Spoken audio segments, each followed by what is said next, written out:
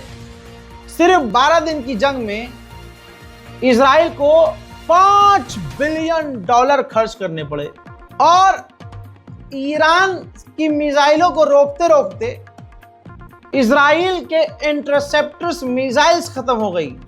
Military पर उसने 8% अपनी जीडीपी का खर्च किया, लेकिन फिर भी पूरी तरह से फेल हुआ। ईरान को नुकसान यह हुआ कि 974 उसके लोग मारे गए, जिसमें 14 न्यूक्लियर वैज्ञानिक थे। और ईरान को जो लॉस हुआ उसका $1 बिलियन का लॉस हुआ है, जो तेल आगे नहीं बेच पाया। और महंगाई 43% बीच में बढ़ गई। उधर ट्रंप ईरान का मजाक भी उड़ाता हुआ नजर आया। कहा कि भाई ईरान बहुत बढ़िया था, ईरान ने हमें बोला कि हम 1 बजे आप पर हमला करने वाले हैं और इस दिन हमला करने वाले हैं। तो मैंने ईरान से कहा कि थैंक यू वेरी मच, मैं वहां से लोगों को निकाल लेता हूं। मजाक उड़ाया, सुनिए पहले। You saw that where 14 missiles were shot at us the other day, and they were very nice. They gave us warning. They said we're going to shoot them. Is 1 o'clock okay? They said it's fine, and everybody was emptied off the base, so they couldn't get hurt except for the gunners. They call them the gunners, and out of 14 high-end missiles that were shot at the base in Qatar, all 14, as you know, were shot down by our equipment. Amazing stuff. Amazing. देखा आपने, सुन लिया मजाक। बेटा ये मजाक तुम उड़ा लो, सोचो बता कर ईरान ने हमला किया। आहा, तवज्जो है। बता कर ईरान ने हमला किया तो पिछवाड़ों से धुआं निकल गया तुम्हारे। बिना बताए तुम्हारी तरह करता तो सालों मिट जाते अब तक तुम, समझे? अब ये ईरान का भी अलग मसला यार।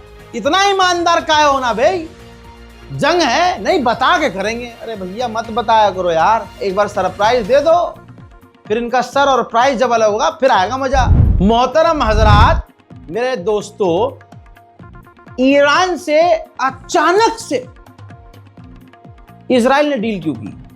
ये है सच्चाई कि एक तो उसके नुकसान मोटे हो रहे थे, एक जलील होना पड़ रहा था। भाई मिसाइल रोक नहीं पा रहा। फाइनल खबर यह है कि इजराइल की मिसाइल्स और इंटरसेप्टर्स खत्म हो रहे हैं। डिफेंस सिस्टम बिल्कुल डल होने वाला है। इसीलिए उसने ईरान से पहले डील करी और फिर उसने, अब खबर यह आ रही है कि गाजा से भी डील करने को कुछ दिन में तैयार हो जाएगा, क्योंकि उसके डिफेंस सिस्टम कमजोर पड़ रहे हैं। भाई साहब, अड़ुओ तुम्हें पेलने में जब मजा आता है ना भाई साहब, एकदम नसें एकदम ठंडी पड़ जाती हैं, दिल खुश हो जाता है। आइए अब मिल के सब पूरे हिंदुस्तान के सच्चे हिंदुस्तानी अड़ुओं को पेलेंगे। रिपोर्ट यह है कि तुम्हारा बाप, जो कि ब्रिक्स में है, इंडिया ब्रिक्स का मेंबर है। ब्रिक्स की मीटिंग में भारत के जो रक्षा मंत्री हैं माननीय राजनाथ सिंह शामिल हुए थे। मोदी जी के नेता, हमारे बिल्कुल एकदम बहुत बढ़िया वाले नेता, भारत की सरपरस्ती कर रहे थे।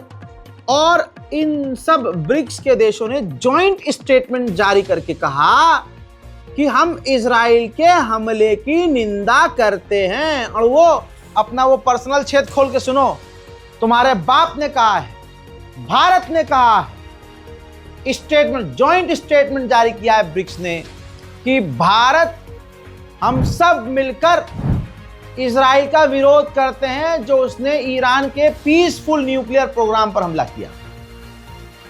बल्कि हम ये चाहते हैं कि मिडिल ईस्ट परमाणु फ्री हो जाए, न्यूक्लियर फ्री हो जाए। ईरान के ऊपर जो हमला हुआ है नहीं होना चाहिए था, हम ईरान के साथ हैं।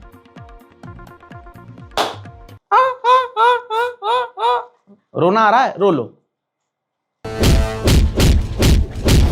और यही नहीं, ये देखिए, आज तक के सोर्स से बता रहा हूं, ईरान का पैगाम है कि हिंदुस्तान के लोगों ने जिस मजबूती से हमारा साथ दिया, हम शुक्रगुजार हैं तमाम भारतवासियों के।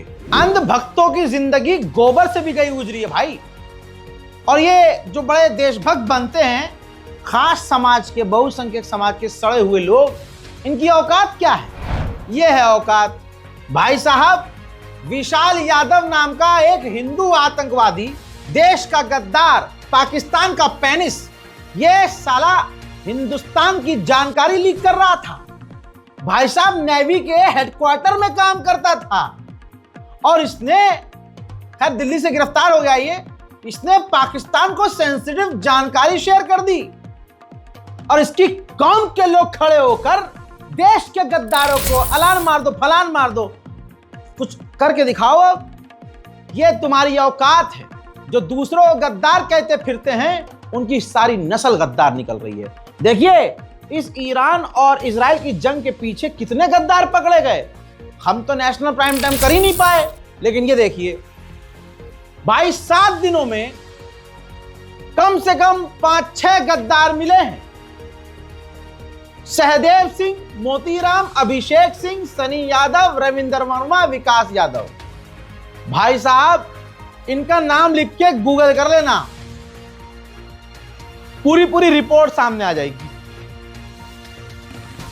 कमाल यह है कि इनमें से कोई भी मुल्ला नहीं निकला, सारे खास समुदाय के लोग निकले हैं। उस समुदाय के, जो समुदाय मुसलमानों को पाकिस्तानी कहता है, जो समुदाय मुसलमानों को गरियाता है और जो समुदाय किसी को भी अपना अब्बा बना लेता है, बस मुसलमान को मार रहा हो वो। यही सच्चाई है। इजराइल और ईरान की जंग में एक बड़े समाज ने इजराइल का साथ सिर्फ इसलिए दिया क्योंकि वो ईरान यानी मुस्लिमों को मार रहा था, मुस्लिमों पर हमला कर रहा था। इस समाज से उम्मीद मत करना कि नहीं सब ऐसे, भाई सब ऐसे हैं, बस कोई खुलकर है, कोई अंदर है। फिलहाल की इस रिपोर्ट में इतना ही। इस रिपोर्ट को शेयर कीजिए, दुआओं में याद रखिए, चैनल को सब्सक्राइब कीजिए, अपनी राय कमेंट में लिखिए और दुआओं में याद रखिए। जय हिंद।